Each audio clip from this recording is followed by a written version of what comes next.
जय श्रीकृष्ण. श्रीमद भागवत दशमस्कंद. विषय श्री बलरामाचे व्रजाकडे जाणे. श्री शुक म्हणतात, परीक्षिता, भगवान बलरामांना व्रजातील स्वजनांना भेटे देण्याची अत्यंत उत्कंठा लागली, म्हणून ते रथावर स्वार होऊन नंद गोकुळात गेले. इकडे व्रजवासी गोप आणि गोपीसुद्धा त्यांना भेटण्यासाठी पुष्कळ दिवसापासून उत्सुक होत्या. ते आल्याचे पाहून सर्वांनी त्यांना आलिंगन दिले. बलरामाने मात्या पित्यांना नमस्कार केला. त्यांनीसुद्धा त्यांना आशीर्वाद देऊन त्यांचे स्वागत केले. बलरामा, जगदीश्वर असा तू धाकटा भाऊ श्रीकृष्णासह नेहमीच आमचे रक्षण करीत राहा, असे म्हणून त्यांनी त्यांना मांडीवर घेऊन आलिंगन देऊन आपल्या प्रेमाश्रूंनी भिजविले. यानंतर ज्येष्ठ गोपांना बलरामाने आणि कनिष्ठ गोपांनी बलरामांना नमस्कार केला. ते आपले वय, मैत्री आणि संबंधानुसार सर्वांना भेटले. नंतर गोपालांच्या जवळ जाऊन कोणाशी हस्तांदोलन केले तर कोणाला खूप हसविले. यानंतर जेव्हा बलराम विश्रांतीनंतर निवांत बसले तेव्हा सर्व गोपाल त्यांच्याजवळ आले. त्यांनी कमलनयन श्रीकृष्णासाठी सर्व विषयांचा त्याग केला होता. बलरामाने जेव्हा त्यांच्या संबंधी, त्यांच्या घरच्या संबंधी विचारपूस केली तेव्हा त्यांनी प्रेमाने सद्गदित होऊन त्यांना विचारले, बलरामा, आमचे सर्व बांधव कुशाल आहेत ना?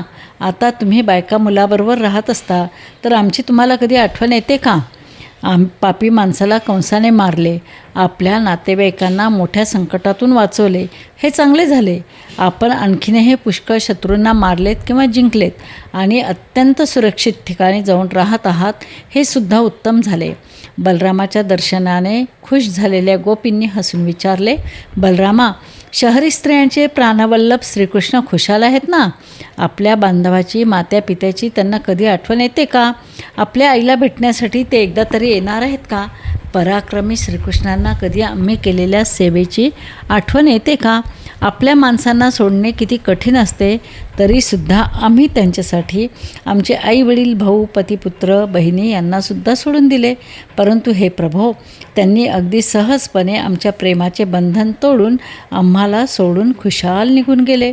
त्यांच्या त्या गोडगोड बोलण्यावर आम्ही भाबड्या स्त्रिया विश्वास कसा बरे ठेवणार? एक गोपी म्हणाली, आम्ही तर अडाणीच, आमचे जाऊ दे.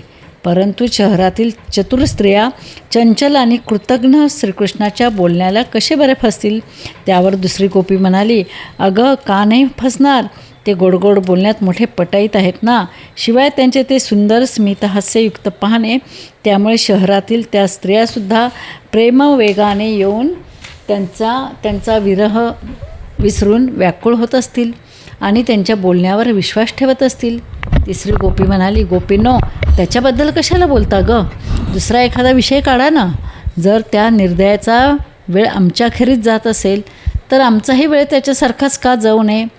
गोपी आता भगवान श्रीकृष्णाचे हसत बोलणे, सुंदर पाहणे, चालणे, प्रेमालिंगन इत्यादी गोष्टी आठवून रडू लागल्या.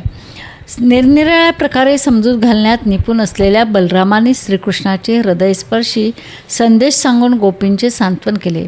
रात्रीच्या वेळी गोपीबरोबर राहून त्यांचे प्रेम वृद्धिंगत करीत असतानाच भगवान रामाने चैत्र आणि वैशाख असे 2 महिने तेथेच घालवले. त्यावेळी कमलपुष्पांचा सुगंध घेऊन मंद वारा वाहत असे. पूर्ण चंद्राचे चांदणे यमुनेच्या काठावरील उपवन शुभ्र करीत असे. भगवान बलराम गोपीसह तेथे विहार करीत असत. वरुण देवाने आपली कन्या वारुणी देवीला तेथे पाठवले. ती एका झाडाच्या खोडामधून वाहत बाहेर पडून आपल्या सुगंधाने सगळे वन सुगंधित करीत होते. मधुधारेचा तो सुगंध वायूने बलरामांना भेट म्हणून दिला होता. त्याच्या सुगंधाने आकृष्ट होऊन बलराम गोपींना घेऊन तेथे पोहोचले. त्यांच्यासह त्यांनी ती प्राशन केली. गोपी त्यावेळी बलरामाच्या चारही बाजूंनी उभे राहून त्यांच्या चरित्राचे गायन करीत होत्या. ते धुंद होऊन वनामध्ये विहार करीत होते. आनंदाने त्यांचे डोळे मादक दिसत होते. गळ्यामध्ये फुलांचा हार आणि वैजयंतीमाळा होती. त्यांच्या एका कानात कुंडल झळकत होती आणि मुखकमलावर स्मित होते. त्यावर आलेले घामाचे बिंदू दवबिंदूसारखे दिसत होते. जलक्रीडा करण्यासाठी सर्वशक्तिमान बलरामाने यमुना नदीला बोलवले.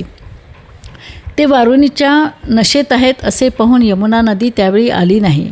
तेव्हा तिने आपले म्हणणे मानले नाही, म्हणून बलरामाने क्रोधाने आपल्या नांगराच्या टोकाने तिला खेचून घेतले. हे पापिनी, मी तुला बोलवूनसुद्धा तू माझा अपमान करून इकडे आली आहेस. आता मी नांगराच्या टोकाने स्वतःच्या मनाप्रमाणे वागणाऱ्या तुझ्या शेकडो तुकडे मी करतो.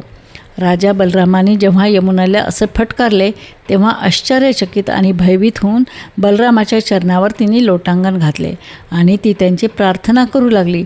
हे रामा, हे रामा, हे महाभाव, हे जगतपते, ज्याचा अंश असलेला शेष हे सर्व जग धारण करतो, त्या आपल्या पराक्रम माझ्या लक्षातच आला नाही. हे सर्व स्वरूप भक्तवत्सल भगवान, आपण परम ऐश्वर्यशाली आहेत. आपले खरं स्वरूप न जाणल्या कारणाने माझ्याकडून हा अपराध घडला. मी आपल्याला शरण आले आहे, मला सोडून द्यावे. त्या प्रार्थनेचा स्वीकार करून भगवान बलरामाने तिला सोडून दिले. नंतर गजराज जसा हत्तीनीबरोबर क्रीडा करतो त्याप्रमाणे ते गोपीबरोबर जलक्रीडा करू लागले. यथेष्ट विहार करून जेव्हा ते यमुनेच्या बाहेर आले तेव्हा लक्ष्मीने त्यांना निळी वस्त्रे, बहुमोल अलंकार आणि सोन्याचा सुंदर हार दिला. बलरामाने निळी वस्त्रे परिधान केली आणि सोन्याचा हार गळ्यात घातला. अंगाला चंदन लावून सुंदर अलंकाराने विभूषित होऊन ते ऐरावताप्रमाणे शोभू लागले. परीक्षिता, अजूनही बलरामाने ओढून आणलेल्या मार्गानेच यमुना नदी वाहत आहे. त्यामुळे अनंत शक्ती भगवान बलरामाच्या यशाची ती गायनच करीत आहे असे वाटते. व्रजवासी गोपींच्या माधुर्याने बलरामाचे चित्त अशा प्रकारे मुग्ध झाले होते की व्रजात विहार करताना पुष्कळ रात्री एकच रात्र असल्यासारखी त्यांना वाटले. बलराम द्वारकेत नाही असे पाहून करुष देशाच्या राजाला कळाले. तो द्वारकेसन्निध आला. त्याने कृष्णाकडे निरोप पाठवला. खरा वासुदेव मी आहे. शंख, चक्र, गदा, पद्मे ही आयुधे तू फेकून दे आणि मुकाट्याने मला शरण ये, नाहीतर तुला प्राणाला मुकावे लागतील. सारे यादव वीर त्या वीरदूताचे भाषण ऐकून हसले. श्रीकृष्ण गंभीरपणे म्हणाला, हो, मी ही सर्व आयुधे सोडून देईल, पण तुझ्यावरच, तीही युद्धातच, एरवी नाही. कोण खरा वासुदेव हे समक्षच पाहूया. आणि खरा वीर पराक्रमी माणूस असा बकबक करत नसतो. दूत कृष्णाकडून परतला. करुष राजाचा पौंड्रक उसळला. काशी नरेशच्या मदतीने आपले कार्य सहज साधू असे त्याला वाटले, परंतु निष्फळ झाले. काशी नरेश त्याचा मित्र होता. भगवान कृष्णाने पौंड्रकाचा नुसता पराभवच नाही तर मस्तक तोडून वध केला. काशी नरेशाला पण तीच शिक्षा मिळाली. त्याचे मस्तक काशीच्या वेशीत जाऊन पडले. काशी देशाचा युवराज सुदक्षिण नावाचा होता. त्याने राजपुरोहिताच्या साह्याने श्रीशंकराला प्रसन्न करून घ्यायचे ठरवले. दक्षिणाग्नीचा अभिचार विधीने आराधना सुरू केली. हातात त्रिशूल घेऊन भयंकर अग्नी प्रकट झाला. त्याला युवराजाने द्वारकानाशाकरता पाठवले. कृष्णाने हे सगळे जाणले. चक्राला आज्ञा दिली. चक्राने फक्त त्याचे तोंड फिरविले आणि तोच अग्नी काशीकडे परतला. काशीनगर संपूर्ण जळाले.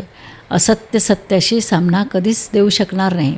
दुसऱ्याच्या नाशाचा उपाय स्वतःचाच नाश करून आणतो, घडवून आणतो. वैर आणि मत्सर हे दोन मोठे कलंकच आहे. त्यांच्या संगतीने वागणूक स्वैर होते, पायबंदच राहत नाही. अशा दुष्ट शक्तीचा नाश करण्यासाठी भगवंताचा हा अवतार होता. गोपाल कृष्ण भगवान की जय.